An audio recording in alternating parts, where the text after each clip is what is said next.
ಯಾರೋ ಒಬ್ಬ leader of opposition ಏನಾದರೂ ಇಂಥವ್ರಿಗೆಲ್ಲ ಲೀಡರ್ ಆಫ್ ಅಪೋಸಿಷನ್ ಕೊಟ್ಬಿಟ್ಟು ಕರ್ನಾಟಕದಲ್ಲಿ ಬಿ ಜೆ ಪಿಯವರು ಕಿಡಿ ಒತ್ಸುವಂಥದ್ದಕ್ಕೆ ಬಾನು ಮುಸ್ತಾಕ್ ಅವರು ಹಸು ಮಾಂಸ ತಿಂತಾರೆ ಅಂತಾರೆ. ಹಸು ಮಾಂಸ ತಿಂದಿರುವಂಥದ್ದು ನೋಡಿದ್ದಾರೆ ಅವರು. ಅರೆ ಅಶೋಕ್ ಅವರೇ, ಇಡೀ ದೇಶದಲ್ಲಿ ಬೀಫ್ ಎಕ್ಸ್ಪೋರ್ಟ್ ಮಾಡ್ತಾ ಇರುವಂತಹ ಟಾಪ್ 10ನಲ್ಲಿ 10 ಜನನೂ ನಿಮ್ಮ ಬಿ ಜೆ ಪಿಯವರೇ ಇದ್ದಾರೆ.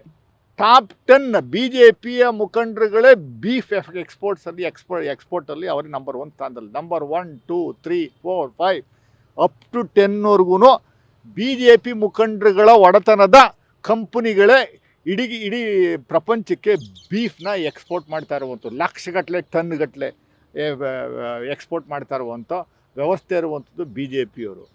ರಾತ್ರಿ ಹೊತ್ತು ಬೀಫ್ನ ತಿನ್ನುವಂಥ ಒಂದು ವ್ಯವಸ್ಥೆ ಬಿ ಜೆ ಪಿಯವ್ರದ್ದೇ ಇದೆ. ಬೆಳಗ್ಗೆ ಮಾತ್ರ ಕುಂಕುಮ ಇಟ್ಕೊಂಡು ಇಲ್ಲ ವಿಭೂತಿ ಇಟ್ಕೊಂಡು ಶಲ್ಯ ಹಾಕ್ಕೊಂಬಂದು ಕ್ಯಾಮ್ರಾ ಮುಂದುಗಡೆ ಜನಗಳ ಮುಂದೆ ತೋರಿಸ್ಕೊಳ್ಳುವಂಥ ಕಪಟ ನಾಟಕವನ್ನು ಮಾಡ್ತಾ ಇರುವಂಥದ್ದು ನಾವು ಕಾಣ್ತಾ ಇದ್ದೀವಿ. ಬಿ ಜೆ ಪಿ ಕಿಡಿ ಒತ್ಸುವಂಥದ್ದು ಬಿಟ್ಟರೆ